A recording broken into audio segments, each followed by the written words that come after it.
The intelligent investor इस book को Benjamin Graham ने लिखा है। इसको सबसे पहले 1949 में पब्लिश किया गया था। ग्राहम एक अमेरिकन इकोनॉमिस्ट और प्रोफेशनल इन्वेस्टर थे। ग्राहम को ही सबसे पहले वैल्यू इन्वेस्टिंग करने वाला इंसान माना जाता है। वॉरेन बुफेट जो कि बहुत फेमस इन्वेस्टर है, ग्राहम को उनके इन्वेस्टमेंट को समझाने का सारा श्रेय देते हैं। अगर आप हमारे चैनल पर नए आए हो तो चैनल को सब्सक्राइब और बेल नोटिफिकेशंस को ऑन कर लीजिए। चलिए शुरू करते हैं। The intelligent investor. क्या आपने कभी स्टॉक मार्केट में पैसे लगाने के बारे में सोचा है, लेकिन ज्यादा नॉलेज न होने के कारण आपने कभी रिस्क ही नहीं लिया?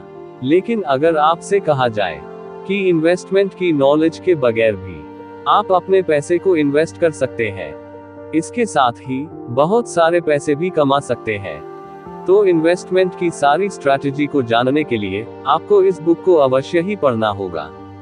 द इंटेलिजेंट इन्वेस्टर बुक को दुनिया के जितने भी बड़े बड़े और बेहतरीन इन्वेस्टर हैं, उन सभी ने इसको जरूर पढ़ा है।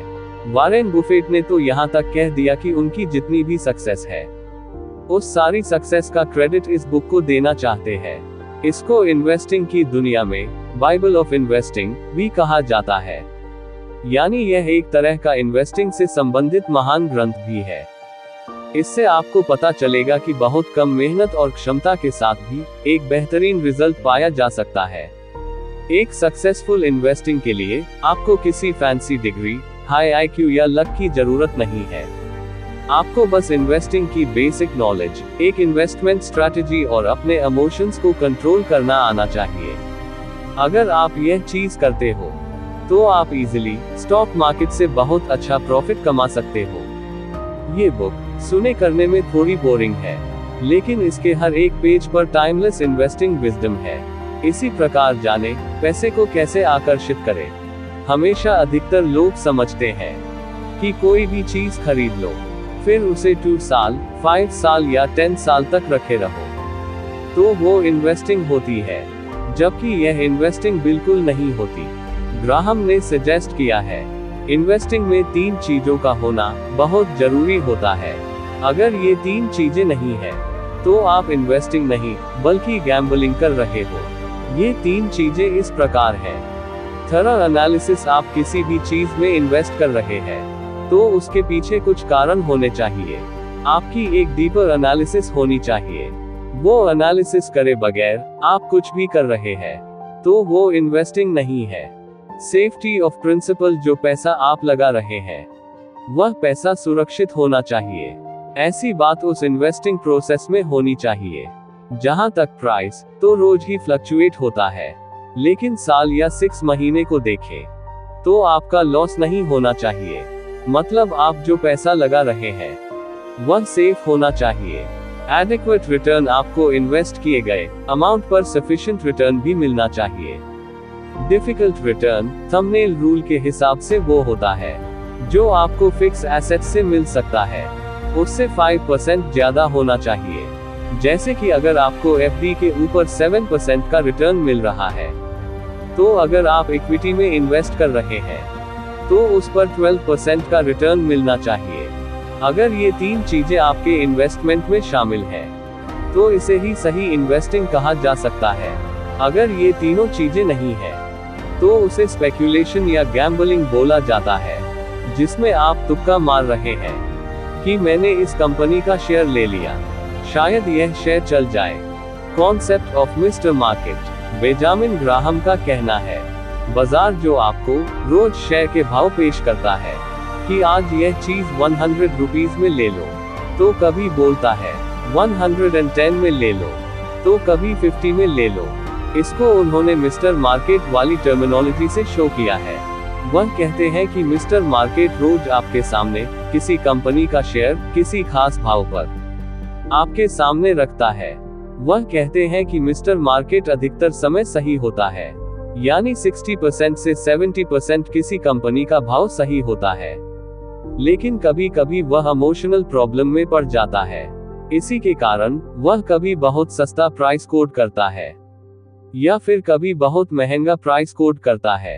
यहीं पर आपको सही डिसीजन लेना है। अगर आपने सही डिसीजन लिया तो आपको उसके बढ़िया रिजल्ट मिलेंगे, जहां अपनी गलती की तो उसके खराब रिजल्ट मिलेंगे।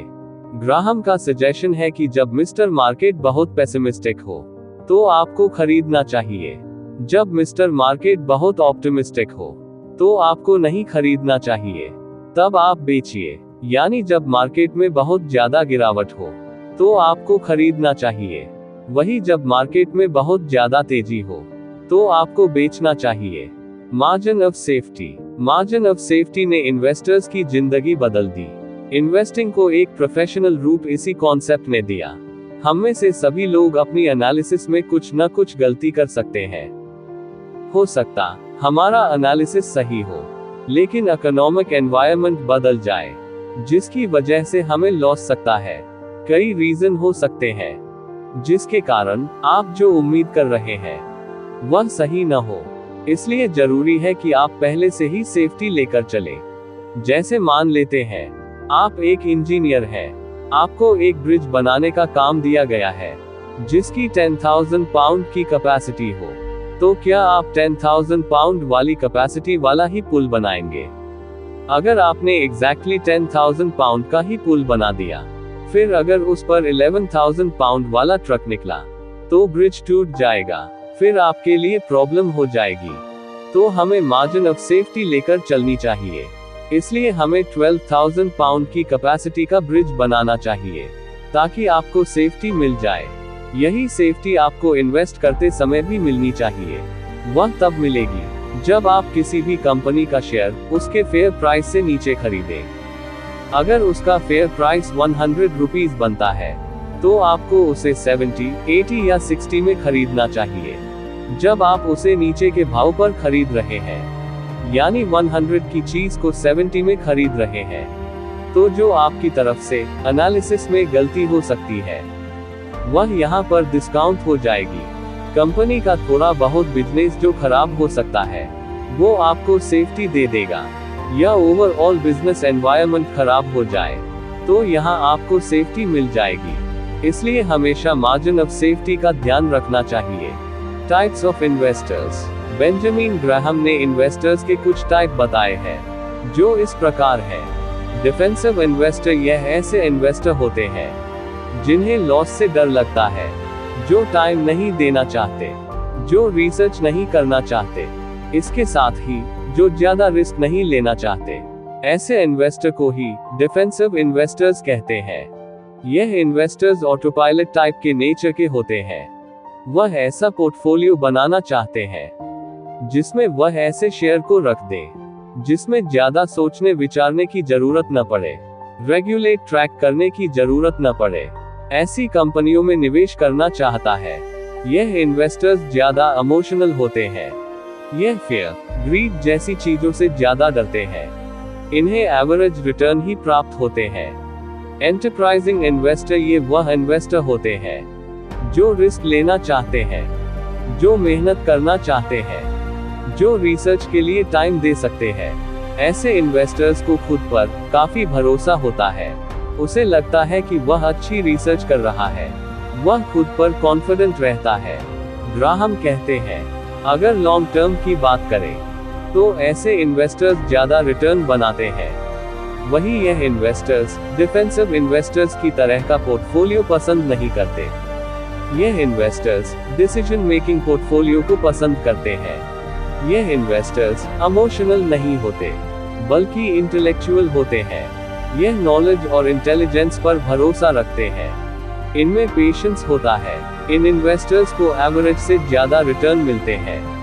हाइब्रिड इन्वेस्टर, एंटरप्राइजिंग और डिफेंसिव इन्वेस्टर्स के बीच एक और इन्वेस्टर भी हो सकता है जिसे हाइब्रिड इन्वेस्टर्स कहते हैं।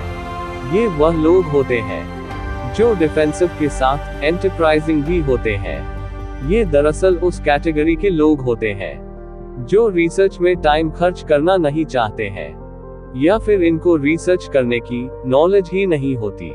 किसी सही व्यक्ति की एडवाइस लेने के लिए पैसा भी खर्च करना नहीं चाहते। ऐसे लोग टीवी पर या सोशल मीडिया पर सुनकर अपना इन्वेस्टमेंट करते हैं।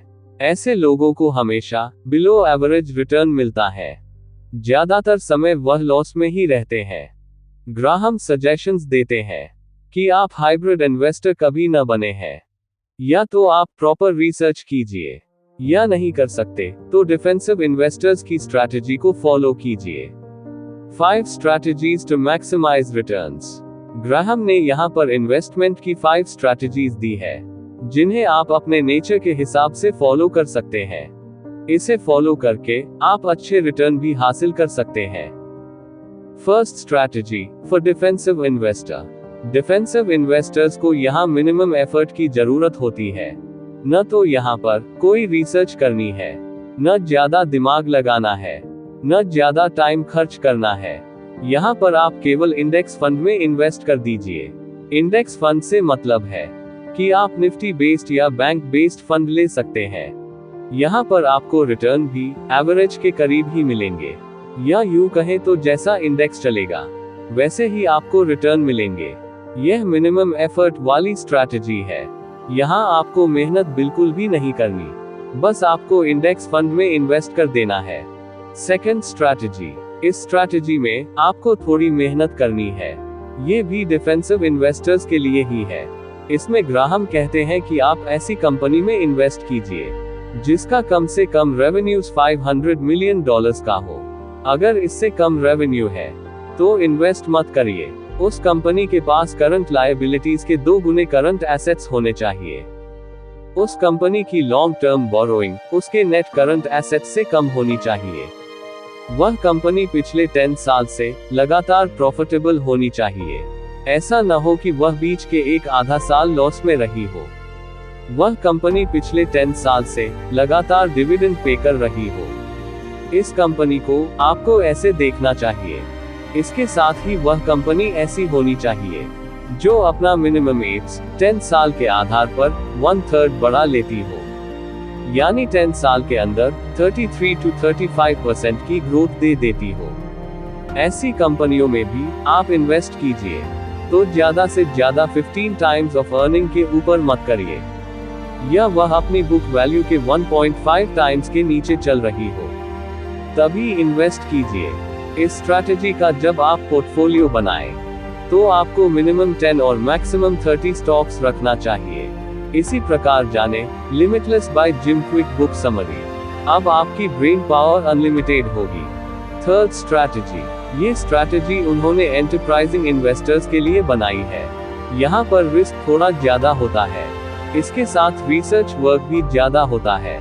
यहाँ पर आप उन कंपनियों में इन्वेस्ट कीजिए जिनके करंट एसेट्स कम से कम 1.5 टाइम्स करंट लायबिलिटीज से ज्यादा हो।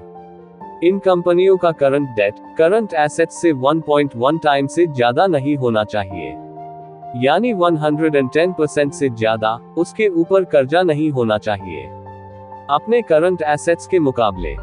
दूसरी चीज जो देखनी है, उस कंपनी ने पिछले 5 सालों में कोई लॉस न किया हो, यानी पिछले 5 सालों में वह हर साल प्रॉफिटेबल रही हो, साथ में लगातार डिविडेंड भी पे कर रही हो, इसके साथ उसकी अर्निंग में कुछ ग्रोथ भी हो। ऐसी कंपनी के स्टॉक्स आपको उसके फिक्स्ड एसेट्स का 1.2 टाइम्स से ज्यादा नहीं लेना चाहिए, यानी उसका जितना फिक्स्ड एसेट्स है उसके मुकाबले उसको 1.2 से मल्टीप्लाई कर दीजिए, तो उतना आपको उसका मार्केट कैप मिल जाएगा, यानी उस मार्केट कैप से ऊपर आपको नहीं लेना है। अगर आप इस स्ट्रैटेजी को फॉलो कर रहे हैं तो कम से कम 20 स्टॉक्स को अपने पोर्टफोलियो में शामिल करने चाहिए। Fourth strategy. ये स्ट्रैटेजी भी एंटरप्राइजिंग इन्वेस्टर्स के लिए है। ये हाई रिस्क और हाई रिवॉर्ड्स वाली स्ट्रैटेजी है। यहाँ पर ग्राहम कहते हैं कि आपको ऐसी कंपनियों के शेयर लेना चाहिए जो अपनी net current assets value NCAV के नीचे चल रहे हो, यानी जितना कंपनी का करंट एसेट्स है उसके नीचे उसका मार्केट कैप होना चाहिए। ऐसी कंपनी में आप इन्वेस्ट कर सकते हैं। ध्यान रखने वाली बात यह है कि ऐसी कंपनी पिछले 2 सालों में लॉस में न गई हो। कम से कम पिछले 2 साल उसके प्रॉफिटेबल होने चाहिए, क्योंकि यह एक रिस्की स्ट्रैटेजी है। इसलिए आपको कम से कम 30 स्टॉक्स को अपने पोर्टफोलियो में शामिल करना चाहिए, ताकि आपका रिस्क कम हो, आपका पोर्टफोलियो भी ज्यादा डाइवर्सिफाइड हो। Fifth strategy for situational investing. ये सिचुएशनल इन्वेस्टिंग वाली स्ट्रैटेजी है। यहाँ पर आपको रेगुलर रिसर्च नहीं करनी है, बस कुछ सिचुएशंस पर नजर रखनी है। ऐसी सिचुएशन जैसे कि किसी छोटी कंपनी को कोई बड़ी कंपनी खरीद रही है। ऐसी डील जनरली प्रीमियम प्राइस पर होती है, तो ऐसे में छोटी कंपनी के शेयर्स अक्सर बढ़ते हैं। तब आप ऐसी छोटी कंपनियों के शेयर ले सकते हैं। कोई ऐसी कंपनी जो किसी लीगल ट्रबल में फंसी हो, किसी ऐसी कानूनी समस्या में जो कि टेम्पररी हो, जो सॉल्व हो सकती हो, ऐसी कंपनी के स्टॉक्स भी आप ले सकते हैं। ऐसी कंपनी जो स्निप ऑफ यानी कि वैल्यू अनलॉकिंग कर रही हो, सब्सिडरी कंपनी को लिस्ट कराकर, ऐसी सिचुएशन में भी आप इन्वेस्ट कर सकते हैं। ग्राहम कहते हैं कि आपको सिचुएशनल इन्वेस्टिंग कम करनी चाहिए। आपके मैक्सिमम स्टॉक्स 2 to 4 होने चाहिए। इस स्ट्रैटेजी को आपको अकेले फॉलो नहीं करनी है, यानी कि आप सिर्फ सिचुएशनल स्टॉक ही ले, ऐसा आपको नहीं करना है। इस स्ट्रैटेजी को आप किसी दूसरी स्ट्रैटेजी के साथ कॉम्बाइन करके ले सकते हैं। ग्राहम ने इसके अलावा एक अहम बात की है कि आप जब भी शेयर खरीदें, तो आपकी सोच एक बिजनेस ओनर के जैसी होनी चाहिए। अगर आप इन्वेस्टमेंट को बिजनेस पार्टनर के तौर पर लेंगे, तो आपको इसके बहुत अच्छे रिजल्ट मिलेंगे। अगर आप ऐसे नहीं लेंगे, तो आपको अच्छे रिजल्ट नहीं मिलेंगे।